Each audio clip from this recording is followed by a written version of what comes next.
Hey guys, Geekopedia here. Welcome back for another video today.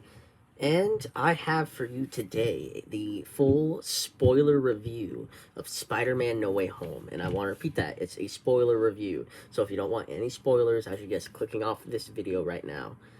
So I was going to do a non-spoiler review, but I just got back from watching the movie and I really got to vent everything that happened in this movie. So without further ado, let's go. So before I get into like specific details, I do want to say overall, I did like this movie a lot better than the previous two MCU Spidey movies. And I'm not saying like Homecoming and Far From Home are bad.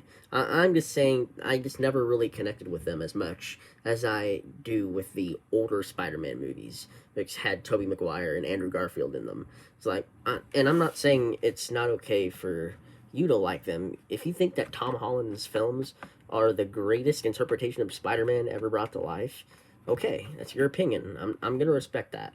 But it's important that we just respect each other's opinions because I feel like Spider-Man is a really tough topic to hold an opinion to because you have so many different fans just arguing, oh, Spider-Man needs to be this certain way. No, he needs to be this way. And it sucks because that's not who the character of Spider-Man is supposed to be. Spider-Man, he's supposed to be this character that brings us together.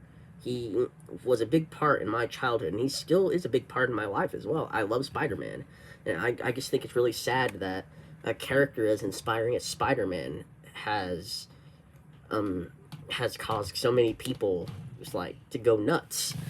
So that being said, I did like this movie a lot better than Homecoming and Far From Home. I might do a video and explain why I didn't, why what I had the problem with in those two movies. And this one, No Way Home, wasn't exactly perfect either, which I'll get to in a minute. But I will say, overall, it's Tom Holland's best Spider-Man film, and definitely, easily the best of the Homecoming trilogy. So, with that out of the way, here we go with some plot details. So, it begins the very second after the post-credit scene of Far From Home, and we see Peter and MJ is trying to get away from this crowd. Which, by the way, I was a little confused. So apparently, MJ's last name is Watson, and I guess that's supposed to be like a Easter egg to Mary Jane Watson. But in the MCU, her name's Michelle Jones. That's what the MJ stands for. So I don't know. I Homecoming and Far From Home, it kind of left the implication that, yeah, she has similar initials, but this was not Mary Jane Watson. It's like this was like a new character that they created, even though they shared the same initials. But now they're trying to make it look like she is Mary Jane Watson.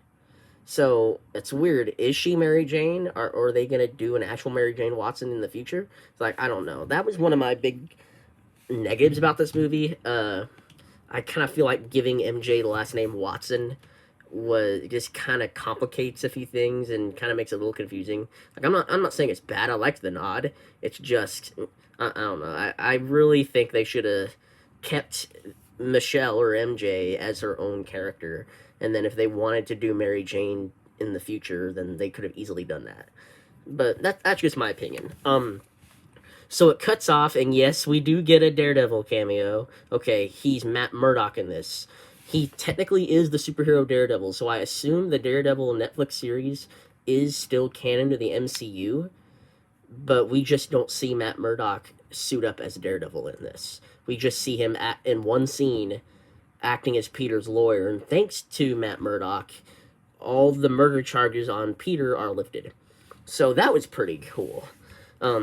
I liked that little scene with Charlie Cox coming back as Daredevil. I thought that was really cool. I liked the joke he made when he caught a brick without even looking, and Peter's like, "How'd you do that?" And Matt's like, "I'm a really good lawyer." And I thought that was awesome. So the main emotional like core of this movie is Peter, MJ, and Ned are trying to get into MIT, but they're all rejected because of their affiliation with Spider-Man. Obviously, Peter's rejected because he's been framed for murder, and MJ and Ned are denied because they're associated with Peter. So that's what leads Peter to go to Doctor Strange and have him cast the spell to have everybody uh, forget that his identity. So, and of course, things go wrong. And when I first saw the trailers, I honestly thought that the multiverse storyline was kind of forced. Like, I feel like the trailers were making it seem like it was two different plots meshed together. And I had a weird issue with this because looking back on Homecoming and Far From Home, there were like no implications on a multiverse whatsoever. So, yeah, I was excited to see all these characters and actors come back, but part of me was like, this just feels so forced. Like, and that's probably my biggest fear when I walked into the theater. And thankfully, I was proven wrong. The multiverse storyline actually fit pretty good in the overall plot. It actually, how the movie explained it, it kind of makes sense. Um, because what happens is Peter, he wants certain people to still remember he's Spider-Man, like Aunt May, Ned, and MJ. He wants them to remember. But Doctor Strange, while he's trying to cast the spell, Peter's just messing with this, and that's what breaks the multiverse open. And you get all these different villains. The villains in this movie are Willem Dafoe's Green Goblin, uh, Alfred Molina's Doctor Octopus, Thomas Hayden Church's Sandman, Rhys Ifan's Lizard, and Jamie Foxx's Electro. So pretty much the main villains of all the old Spider-Man movies. Then, of course, Mysterio, he's still dead in this, but so he only appears in like a little cameo of like archival recording. Since it takes place immediately after Far From Home, they're going to show that same footage of Mysterio, but that's about the only way Mysterio appears in this as far as like a physical role in it. So as far as we know, he is dead. He's still dead. So yeah, there were your 5 villains, and here's the part we were all waiting for. I know that with all the leaks, you probably already know this, but Tobey Maguire and Andrew Garfield were in fact in the movie. A lot of the leaks that were posted were pretty much right on point. Tobey and Andrew, they appear in the film right at the end of the second act. And it's like a really cool scene. I've never been in a theater where a crowd has gone crazy before. But when Andrew Garfield and Tobey Maguire walked out, this theater, you thought it was a rock concert. Like, it was nuts. Andrew appeared first because Ned, he somehow has like this ring from Doctor Strange that allows him to open portals. And when Ned thinks about Peter Parker, the portal opened and was going to show him Peter Parker, except it was Andrew Garfield. Andrew Garfield's version came out of the portal, and you just have this really cool moment with MJ and Andrew where they're just looking at each other. MJ's trying to figure out if Andrew is really Peter, and Andrew has to prove it. So then they do that again, and that's how they get Tobey.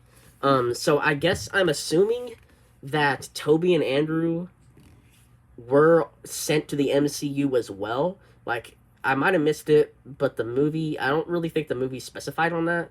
So, as far as, like, I could tell, Tobey and Andrew were sent to the MCU along with the villains. And speaking of the villains, they were sent moments before their deaths, because Dr. Octopus and Green Goblin had no idea that they died, and neither did Electro either. So they were literally pulled the moment before their deaths. Is like, remember in Spider-Man 2 when Doc Ock has, like, I think it's his tentacles around Tobey's neck at that part? Well, according to this movie, that was the exact moment when Doc Ock was taken out of that universe and sent to the MCU. So story-wise, it flowed pretty good. It was a perfect runtime. It might have just been me, but it kind of felt like the longest MCU Spider-Man movie. But I wouldn't really count it. It just felt like that. It was kind of a little slow in the beginning. Even after Doctor Strange casts the spell, it's still slightly slow. It's not really until the bridge fight with Spider-Man and Doc Ock is where it really picks up the pace. And Aunt May dies in this, and she gives Peter the speech of "with great power comes great responsibility." Now, part of me, I really wish they'd put Uncle Ben in these movies. Now, no, I'm not saying that Uncle Ben needs to get shot a third time, but Uncle Ben, he's just a pure and notable presence in Peter's life that you just can't ignore him. And technically, Uncle Ben is mentioned in this, but it's Toby and Andrew's version of Uncle Ben, because they mention all their different fights, how Toby lost his Uncle Ben and how Andrew lost Gwen Stacy, and which there is a callback to this because Andrew gets his redemption by saving MJ in this, and which brings me to my next point. I really loved how how this movie respected all of the legacy characters. They even, not only is this like an ending to Tom Holland's trilogy, but it also seemed like an ending to every version of Spider-Man. It brought the story of Tobey's Spidey to a close and Andrew's Spidey with a close. It gave them closure. And I was really shocked by that because, of course, I was hoping they'd do that, but I didn't think they would actually do that. And so when they did, I was really surprised in a happy way. Each villain, they got their own closure. They were very respected in this. In fact, other than the bridge fight, Doc Ock is kind of a good guy in this because Peter helps cure him from the influence of the tentacles. The Norman Osborn, he gets cured as well from his double persona, and you can really see that he doesn't really want to be the Green Goblin. That he really is under the control, and we get this really sad scene with Norman. I didn't think I'd feel bad for Norman in this, but I did, where he's with Aunt May because he went to feast. Because Norman's looking for Spider-Man. This is the Norman aspect talking, not Green Goblin. He goes get Aunt May, and we have this sad moment, and he goes, "Somebody's living in my house. Oscorp doesn't exist, and my son doesn't exist." And you just see in Norman's eyes just brokenness, that he cannot find Harry, and he cannot find Oscorp. And I feel like that at least shows, back in the original trilogy, Norman did love Harry, even though he wasn't the best at showing it. And this movie really proved that, yeah, deep down, he really, really loved Harry.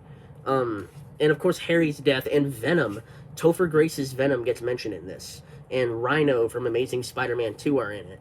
And Tom Hardy's Venom appears in the post-credit scene. Now, I actually had a problem with the post-credit scene, and I'll tell you why.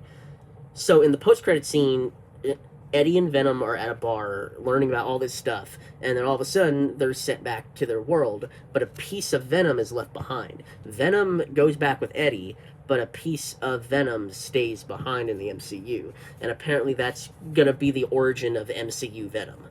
And the biggest problem I had with that, I just felt like it was wasted potential, and it wasted a little time, because in the post-credit scene of Venom Let There Be Carnage, when we actually saw Eddie and Venom get sent to the MCU, it was like a huge deal.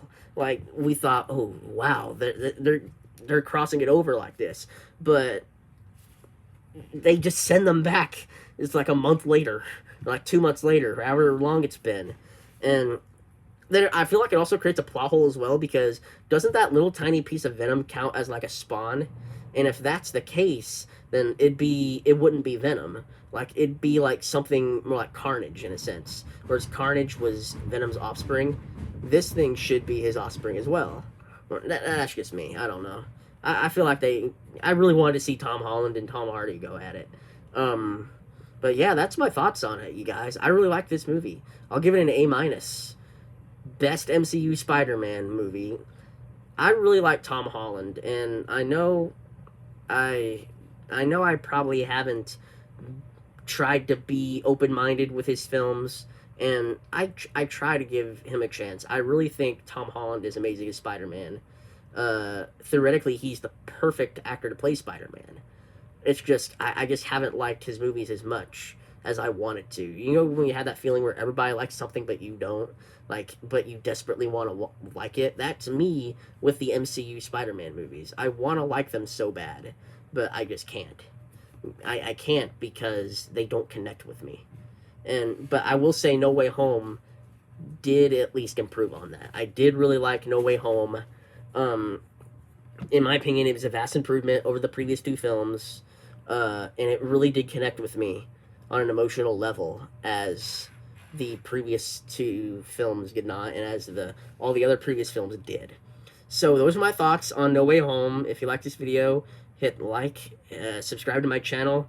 God loves you and I love you too. This has been Geekopedia. See you around, guys.